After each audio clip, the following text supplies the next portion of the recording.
and 10 is together? Is that your desire? Is that all the same person, I guess, or same LLC? Yes, 8, 9, and 10. Okay, all in favor to discuss 8, 9, and 10, say aye. Aye. Opposed, same. Motion carries. They are 3 separate LLCs, but they are entirely the same owner. Okay, thank you. Okay, who wants to start off? Well, the issue we have, and I think the reason we can talk about these together is because they are the same owners in total for the 3 licenses. Right from the start, one of the major concerns that I had was this was a business that's making millions of dollars a year that was sold to the applicant for $59,000. I'm a police officer, but that just doesn't make a lot of sense to me that kind of a business would sell for $60,000. I think actually the number was $59,000. And it's $1 million business. And then when you're examining the financial records, there were some discrepancies noted. Clarification had to be made on to the department.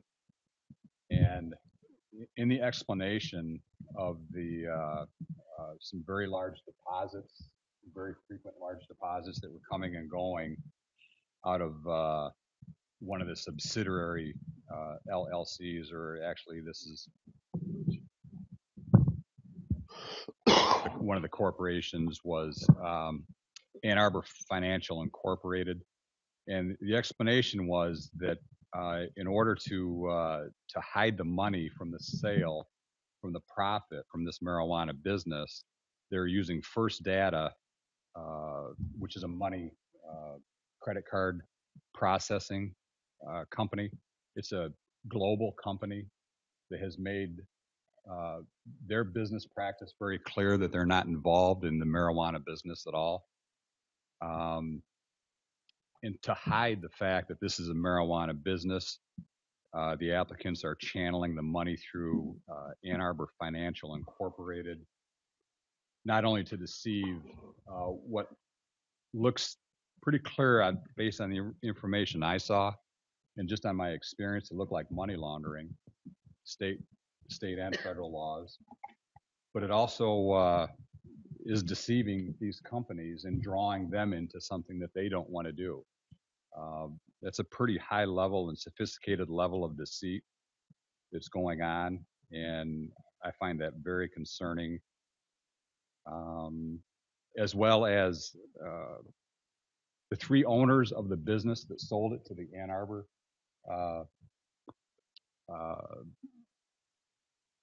applicants were paid large sums of money over the past year. And one of the things that we know as consulting fees, they were paid large sums as consulting fees. One of the things that we know in law enforcement with the illegal drug market, and including marijuana, is there's a lot of interstate transportation of drugs to and from the state. We have product leaving the state. We have product coming in from the state. That's violation of clearly state law, federal law. That's a huge problem. And the owners were from California that sold this to the Ann Arbor businessmen who are now in front of us, Mr. Daly and Mr. Dole. And I just think that needs to be looked at a little closer. I think I know what it means based on my law enforcement experience, and I don't think it's been adequately addressed, both from the interstate transportation of marijuana product, and from the financials, from the what appears to be money laundering. Any other discussion? David? Chairman, I think I just, have a little bit of a different viewpoint on this. I examined the same materials that every one of us did, and I guess I just look at it a little differently. It seems to me not very long ago, this board basically compelled an industry that was humming along all by itself in a little gray area of our law to shut doors and contemplate whether they were ever going to be able to get a license to do business in this industry. So when this person sold off that for a significant loss, I guess I just looked at it differently. And as it pertains to the money business, I mean, this is going to be a cash business. I mean, there's people are going to have to get creative in order to, run these businesses, pay the bills, and avoid basically the feds. So I'm not sure if these guys were maybe a little bit smarter and ahead of the game in doing what they're doing. But I think it seems to me that everybody that's going to do this is going to be forced to, at some level, launder this money. I don't know. I mean, that's probably a horrible term, but I mean, the facts are that the federal government looks at this one way, the state of Michigan looks at it enough, and the people have spoken. So I guess I just looked at that differently. I'm not an expert in the financial industry. I don't know enough to read into that. Maybe there is something there. Not saying that there isn't. I just guess I looked at it a little different. Vivian Picard, and obviously, Don, you have a heck of a lot more intelligence on this than others, but I personally did not read that into it, but of course, I don't have that kind of intelligence. But hopefully the state had the caliber of individuals in terms of a law perspective look at this, and the legal professionals look at it. And I didn't see any red flags in what I reviewed, but hopefully the state troopers, etc. But obviously, Don, you have a heck of a lot more intelligence on this than we do. That is part of the problem. The state police have not looked at this, is my understanding at all. And we do need law enforcement to look into this to see what's there. It looks pretty clear to me, but that's just scratching the surface, the documents that we have that we're able to look at. I do think that a lot more needs to be done looking into those issues. Two things I would say, Dave.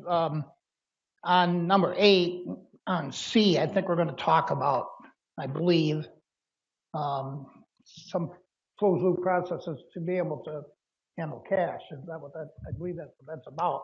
Maybe I'm wrong. I don't know. That's why I looked at it. But for myself, on the issue of how the money is moved and handled, even if we had a letter of verification from First Data that they are willing to do this, that would probably go a long ways towards clearing it up.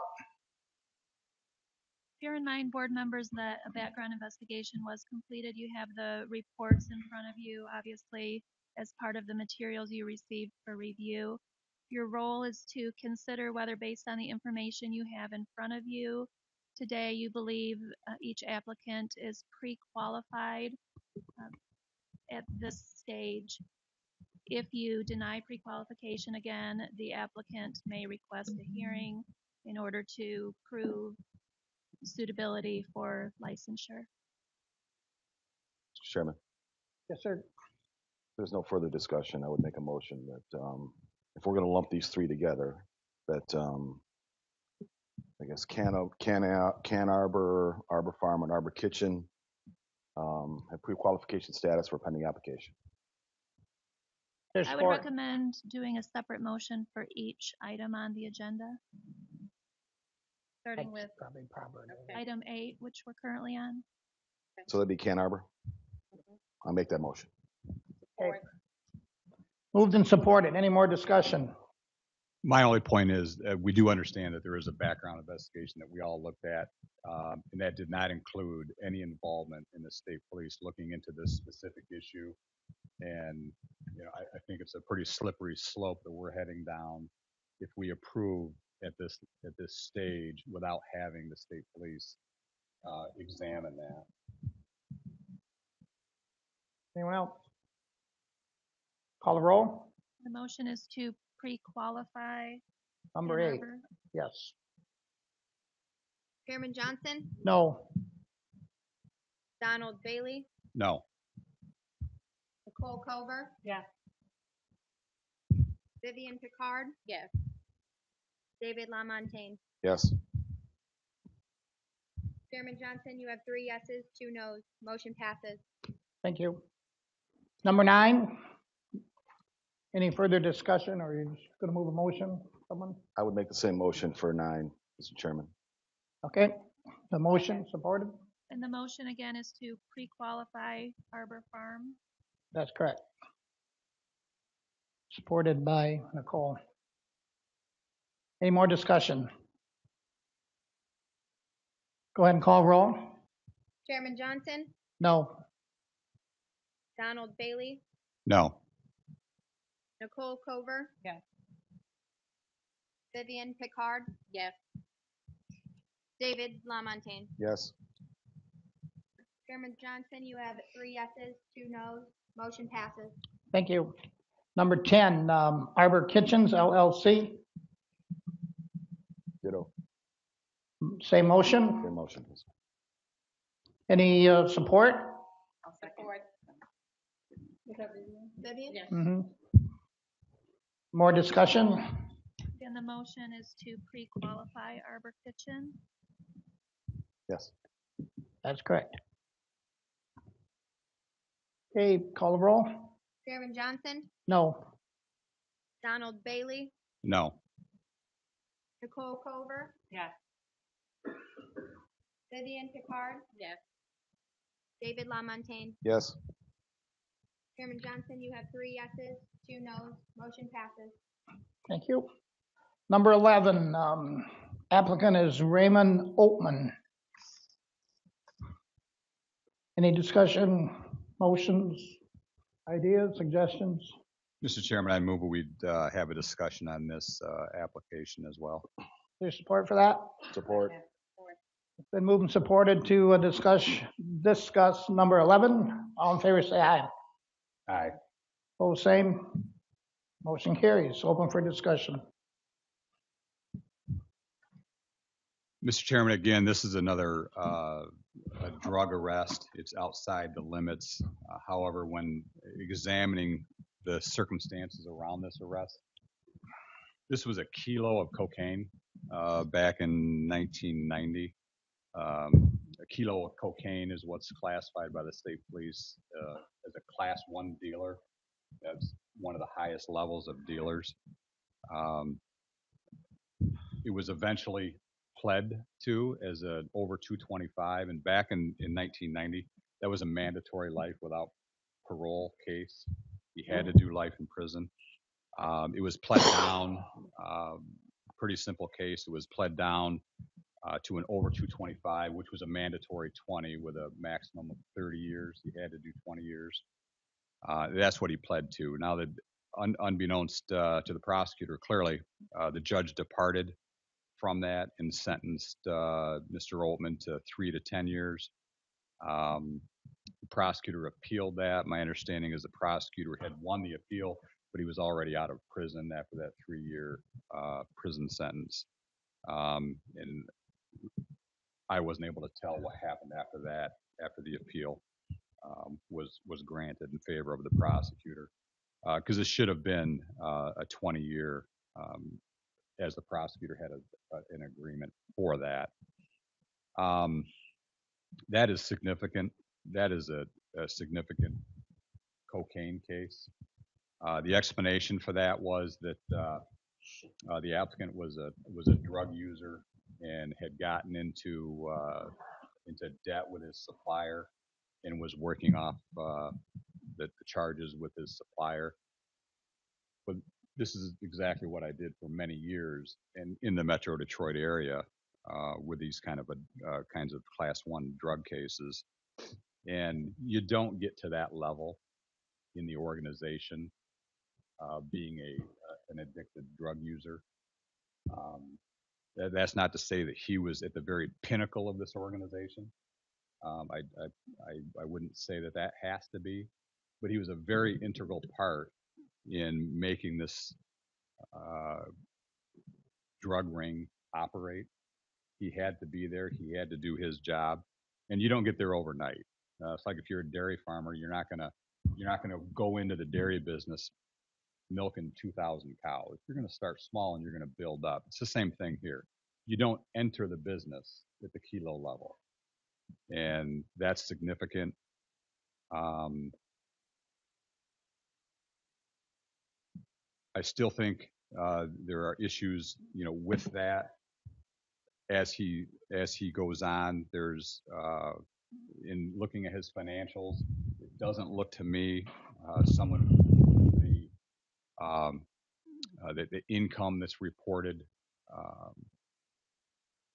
it doesn't match up with what he has in cash and real estate.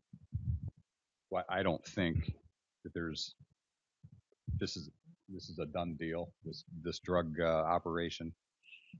As well, there was some investigation from 2013 where it was an arrest situation and there was some false information provided to the police. I think this goes to the integrity of the applicant, that even on something as minor as a traffic violation, the attempt to deceive is there, and it's going forward in this drug business. We are going to rely on the integrity of the licensees to a great deal, and we need to make sure that they have the personal integrity to be honest with us in everything that they're doing, because much of it is going to be on the honors, whether we like it or not. We're going to rely on people to do the right thing for the right reason. Any more discussion? David?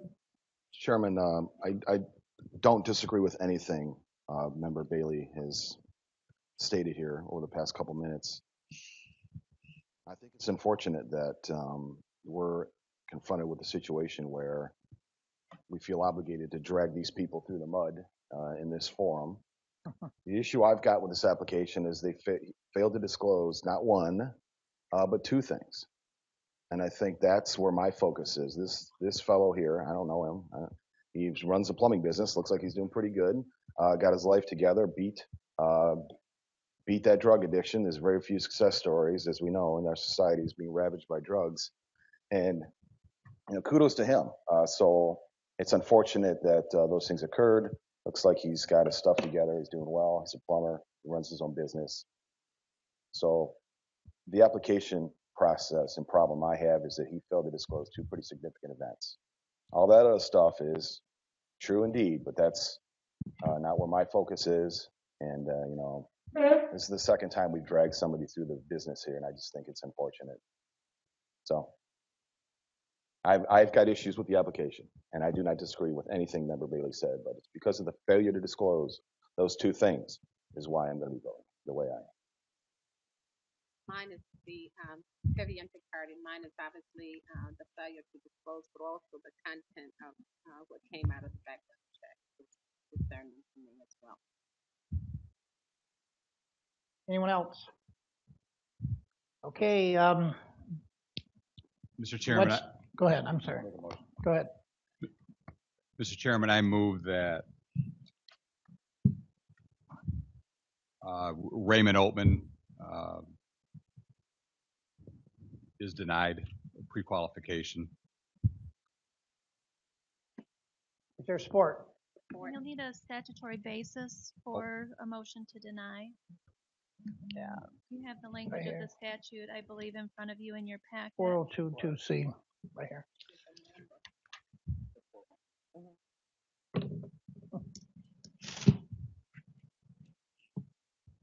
And Mr. Chairman, to continue that, under 4022C, the applicant knowingly submitted an application for a license under this act that contains false information.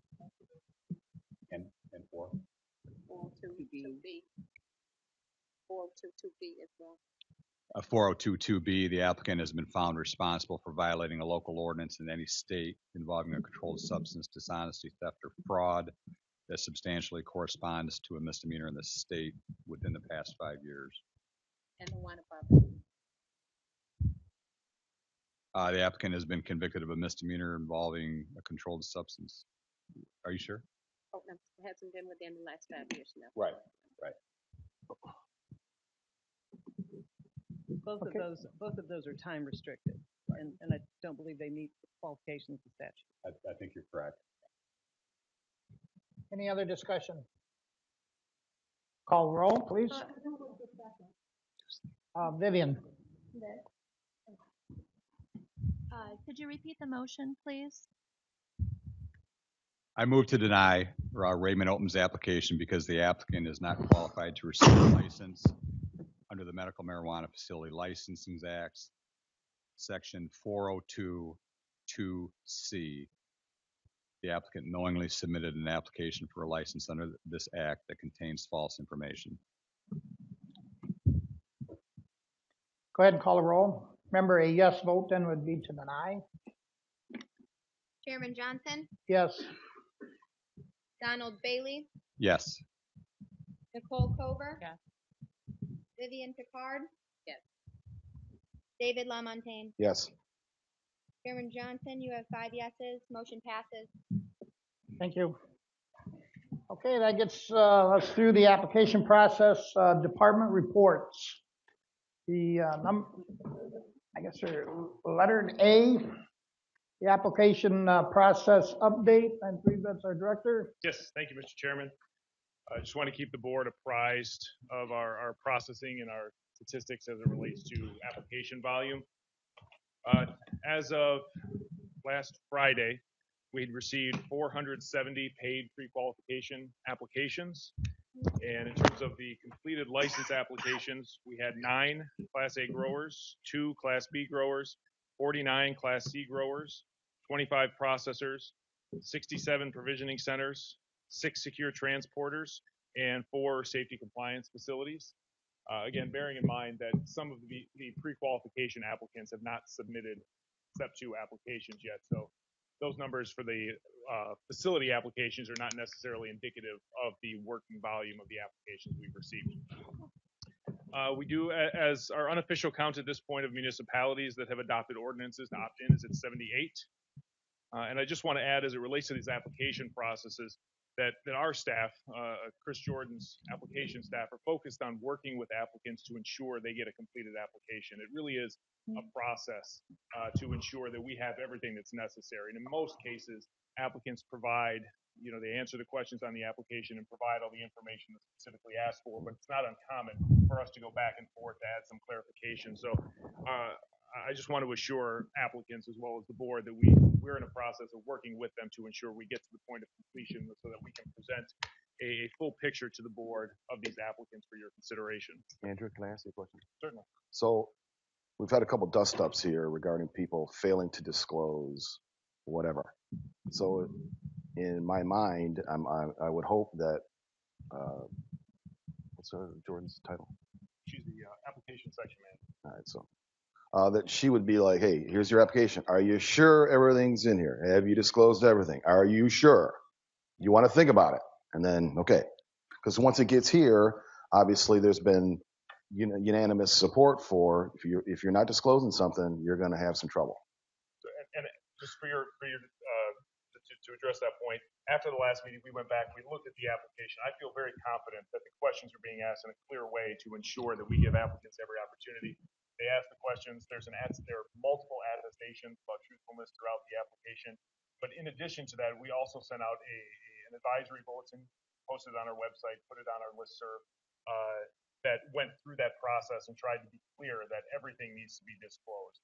I think it's of critical importance that we know everything about the applicants and can present that to the board in those statutory provisions where the board has some latitude to determine its impact on their eligibility. Better to have fully disclosed that and give the board the information that's necessary. And I would just say that I think that message is becoming clear now that it's important to disclose it. Well, of course, I would just add that now that we've voted and they've heard our commentary, I think that you'll see a different approach. I think everybody, we can't teach or coach to integrity, right? That's on the applicant.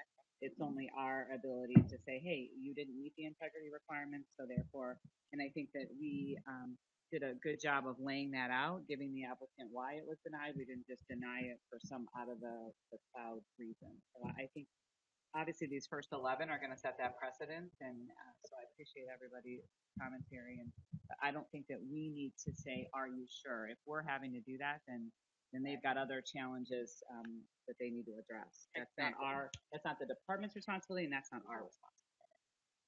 I absolutely agree. And to Mr. LaMontagne's comment about having to bear some of the information that we're bearing, nobody likes that. That's very uncomfortable to have to talk about some of these things. This is our only opportunity to do it. However, this is how it was set up. We have to do it. I don't like it either. It would be much nicer. I know Nicole had mentioned about calling in an applicant on the pharmacy board and clearing up an issue. That would be so much better. If we were able to do that, we can't do that. We're stuck with this, and it is uncomfortable to have to talk about some of these things.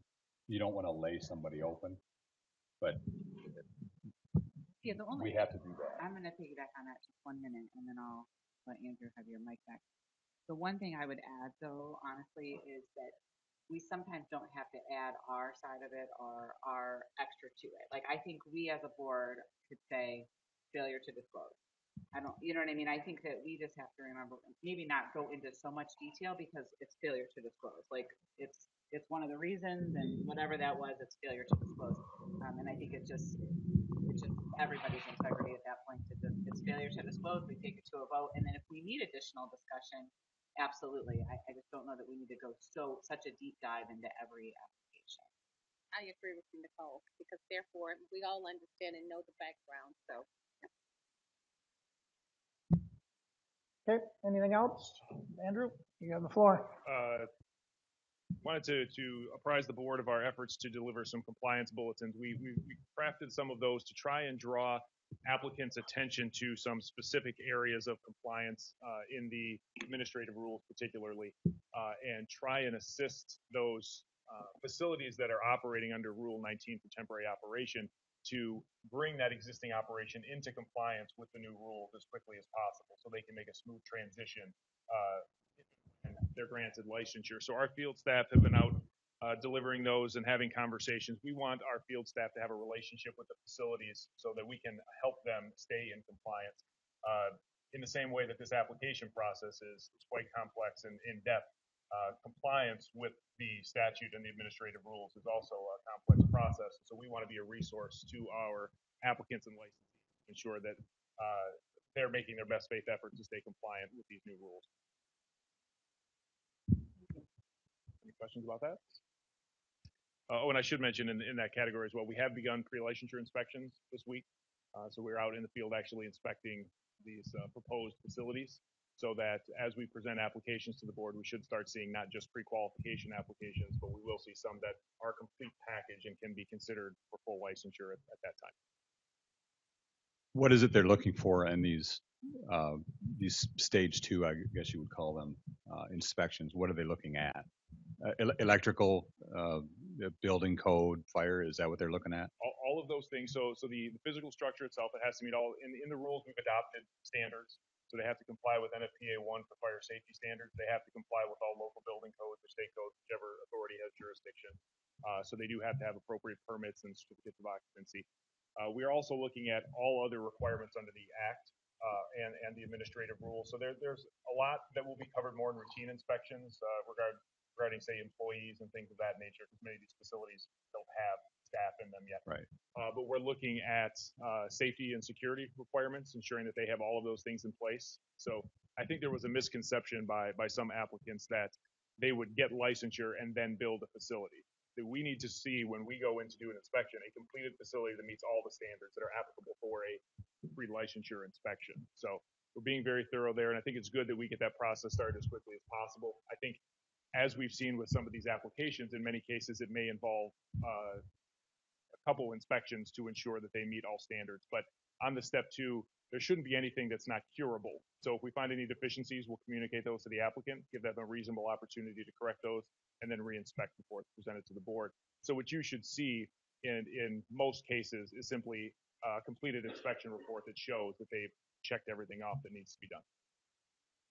As a part of those inspections, are we looking at, for instance, the operating facilities right now, the ones that are selling product that's clearly been transported interstate from Colorado, Washington, California, wherever it may be? Are we addressing that issue? Because I know there's a lot of dispensaries with a lot of out-of-state product in Michigan stores. And I think, so going back to the compliance bulletin, one of the main focuses is the education of these existing operators on what they may have been doing and what they need to be doing once they're regulated facilities and what may be different there. So our staff will be looking at things that need to be addressed and aren't permissible within this regulated environment, yes. Thank you. What about the cease and desist letters? Did they all get out? We did deliver over 200 of those. We Wow. have rescinded a couple as well. I believe there were 12 rescissions. We communicated with applicants that had completed attestations, but maybe didn't provide it with the application package, but were able to get it, and we validated that with the municipality that it had been executed timely. As new information arises, if we become aware of other facilities, we can continue to deliver cease and desist notices to anyone that's not properly applied timely under Rule 19. Okay, thank you. You're welcome.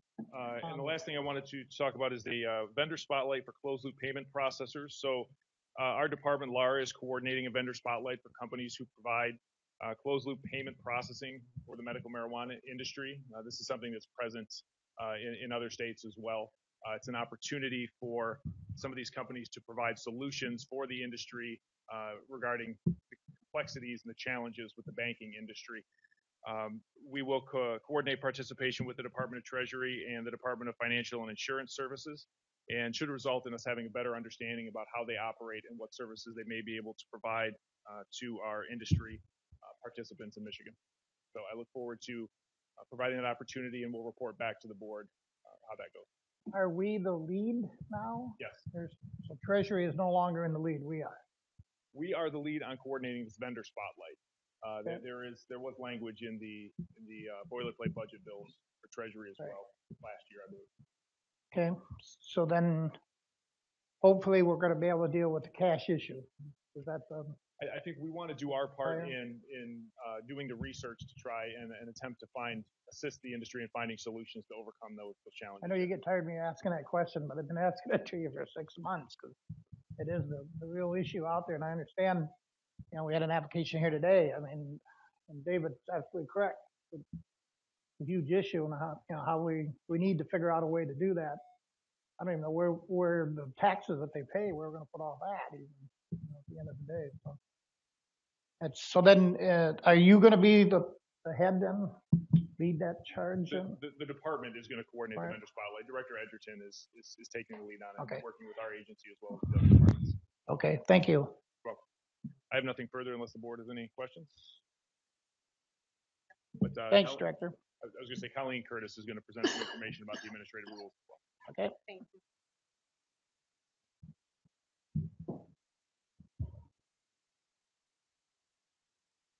Good afternoon. As noted, I am Colleen Curtis. I work for the department as the manager of the legal section and the administrative rules. As I have mentioned in previous presentations, rules go through a formal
So today is the 19th of April. June 15th is fast approaching. I don't have any of my corn planted yet or even fertilized. So, and for the people that are operating under the February 15th to the June 15th, so this will give them that cushion to December. Is that what you're saying? How are we going to handle those people because they need to have something in their hands Right. by June 15th? It's a good question. I'll let the director answer that. Okay. So the rules that are in place won't be changing by June. Right. And that exact Right. set of emergency rules will be extended until December. The idea is to promulgate a full rule set which closely mirrors the existing emergency rules by December to ensure there's no vacuum, if you will, of rules. As it relates to June 15th, the emergency rules require an operator under the temporary operation rule to cease operation if they haven't been issued a license by June 15th. Right. Any operation after that date by that rule is considered unlicensed activity. So if that is to occur, the members of the board would have to choose whether to consider any unlicensed activity in that context in terms of the licensing criteria when deliberating the overall application. So that could be a factor. Okay. And roughly how many of them do we have? 100, 150? There were 215 applicants who had applied with executed attestation E's from their municipality. On February 15th. Correct, by February 15th, correct. Okay. So our focus is to continue diligently working through those applications. You have 100 of them ready for the next meeting? It's going to be a long meeting. That's fine. No, we will not have 100 of them ready for the next meeting in 2 weeks. We want to ensure that we are diligent in our review and are providing an appropriate amount of time to the background investigation to give you a complete package when we present those to you. The process is lengthy. It's taking quite a bit of time to review all these applications. I will say that we received 174 applications on February 15th, which we did not anticipate when we provided that window of application opportunity in those rules. It was to provide a little bit of time. Did not anticipate everyone waiting until to the very end. I believe we received 6 to 9 applications on December 15th when we thought we would receive the bulk of those. So, we're working through them and giving priority to those we received in date order and trying to get through as many as we can. Any other questions for the director? Thank you, sir. Thank you. Okay, number 9, public comment. Do we have any cards? Yes, we do. Tim Schuler. Do you want to? Yes. Secure transport, right? As a reminder, public comment is not an opportunity to have a back and forth discussion with board members. This is not a question and answer session. And any discussion about pending applications we'll jump in and have to stop you about that. Thank you.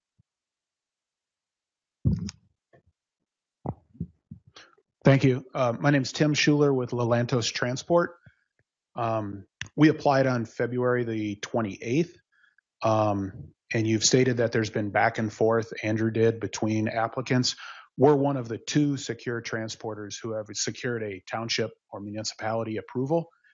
We have heard nothing back from Andrew and his team as it relates to our pre-qualification process. You're looking at a June 15th deadline. I'm just doing some quick math. You said you have 470 applicants. If you review 11 applicants a meeting, you're going to have 43 meetings just in the pre-qualification process to approve. That means also, I believe, that all of the ones that are approved for pre-qualification have to come back in front of the board for approval, which is even going to take even longer. So my comment is, what's the process to be one of the 11 that is put in front of the board? What is the hierarchy of going through? Because as I look at the ERGA numbers, it's kind of all over the board, and it doesn't seem to be first in front of the board. And it would be great to have some communication with your team, Andrew, in terms of what is the back and forth to have for us who are in the process for pre-qualification. I would suggest you keep on them. Thanks. Next is, I believe is it Pam Samways or Pam Paul? Sorry. Good morning. My name is Paul Samways. I'm a CPA and managing partner of Cannabis Accounting Incorporated. And the reason I'm coming in front of the board today, I heard some really good things about background and looking at finances, but unfortunately, we're not looking at any income that these folks made as caregivers prior to their application. So you mentioned Ann Arbor, for example. An average dispensary in Ann Arbor makes $6 million a year at retail. Now, the reason why this is obviously unfair is everybody at that table probably pays taxes, and the people that clean the bathrooms here pay the taxes. My clients pay their taxes too. And with 280E, part of the IRS code that only allows them to deduct the cost of medicine, they have marginal tax rates between 35 and 39% federally, plus they have to pay the Michigan CIT, corporate income tax. And if they're in a municipality that charges an income tax, then they have to pay that as well. And they also pay payroll taxes. So they don't get, if somebody was making $6 million a year and paid no taxes on it, they would have $2.4 million in untaxed income to invest in this process. They could buy lobbyists, they can hire people, they can buy equipment, and my clients are at a disadvantage because they don't get that 40 to 50% cash back. So I'm asking that, I know Mr. Bailey mentioned the state police taking a look at it. Down in Diamonddale at Treasury, they got a whole bunch of people out there that can do this. Unfortunately, they haven't. In the last 8 years, I have not run into any Michigan Treasury audits of any medical marijuana business, even though they've been open like 8 years. And we're talking millions of dollars lost to the state. If they actually enforced our tax laws, we would see a $15 to $20 million windfall during this application process from people filing taxes. So basically, we're allowing criminals, tax cheats, and money launderers to apply for licenses and use those gains to secure their licenses. Okay? This needs to be looked at. Thank you. Devin, is it L-O-K-E-R? Good morning. Thanks for having us again. Last month it was 2 licenses. We got a dozen. I was hoping to see 20 to 50 here. I just want to echo what Mr. Johnson said. We need to have 100 of these if we're going to have any chance of seeing them all before June 15th. And that date is particularly important for fairness, okay? We've got a lot of compliance-based applicants that would like a chance to do this, and we've got 67 at least running around here getting an unfair head start, being allowed to operate in their best efforts to comply. And we've been told that we may need to be creative about our financing. These are all serious issues. We need to look at this June 15th date, certainly kick it out to the end of the year. And if we're going to have a stall in the application process, let's look at this attestation E. And if they do have local approval, let them currently temporarily operate as well. Thank you. Ben Wrigley, am I saying that right? I am, right, Ben? Hello, everyone. We're working on rules, emergency rules, and changes. I have 3 I'd like you to think about. Number 1 is on co-location. It's been restricted to only C growers. I think that's unfair. I think you're eliminating the opportunity for a small grower who has an A license to then go and get another A license. I think that's totally unfair. Whether it's a C that wants to get an A, whether it's a B that wants to get an A, I think you need to remove the restrictions on that. Obviously, municipalities are going to be in control in certain extents. Number 2, Mr. LaMontagne and I were on focus group dealing with secured transport. One of the items that you have in your emergency rules is that all product shall be delivered within 48 hours unless we get approval from Laura to do that. Well, in the statute, secured transports are allowed to create storage opportunities. So the theory was that there would be a storage facility, much like Elston Richards in Grand Rapids, moving and storage, or any other moving and storage places that you have that could store this, not own it, not take title, but store it so that the growers and the processors didn't have to expend as much money as they are to create their own storage facilities. Number 3, minimum capitalization for provisioning centers. You've got a huge number on that. Should be down about $100,000 if you look at it in comparison to an A grower, which is still going to be a large equipment, large land, large property, and you're requiring a provisioning center that might have 1,500 square feet in a small strip mall to have $300,000 or more. They're not going to buy that kind of inventory. This is medical marijuana. This is not recreational. Thank you.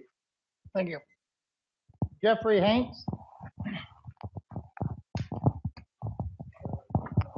Good morning, Board, and thank you, Mr. Chairman. 3 items on the agenda. First off, you mentioned June 15th, and I would echo some of the other comments here. Not only from a patient perspective, but it's very clear that people with the attestation E are not going to have their applications done by June 15th. But you need to think about a hiring perspective. For these people, and I'll use Mr. Brisbo's language, this is a complex process. It is a very complex process. So if you're an applicant and you're trying to hire a compliance officer, well, you say to them, I don't know if you're actually going to have a job in 2 months, or we may have to shut down in 2 months because it's going to be held against us if we were to continue operating. Or you're trying to hire people to work over the counter who need a job, and you say, well, we can hire you now, but we may have to lay you off in 6 weeks because we just don't know. That's a horrible way to operate a business. It's a horrible way to kind of operate a program, and it's going to hurt patients, and it's going to hurt everybody just trying to do the right thing and operate a normal business. So you got to extend that deadline. I think you should pass a resolution here today. I don't know how long, but 3 to 6 months at least. The second thing that was brought up earlier, and again, I would encourage you to pass a resolution today that it is the sense of the board that you need the Michigan legislature to pass legislation for either a state credit union, state bank, something, because everybody has the same problems with credit card processing. Either people will do it or they don't. Credit unions, banks shutting down accounts, never ending. Last week, myself and some other people, including a couple people in this room, met with Congressman Earl Blumenauer. Mr. Blumenauer is a congressman for Oregon. He's working with Dana Rohrabacher from California, what is known as the Rohrabacher-Blumenauer Amendment.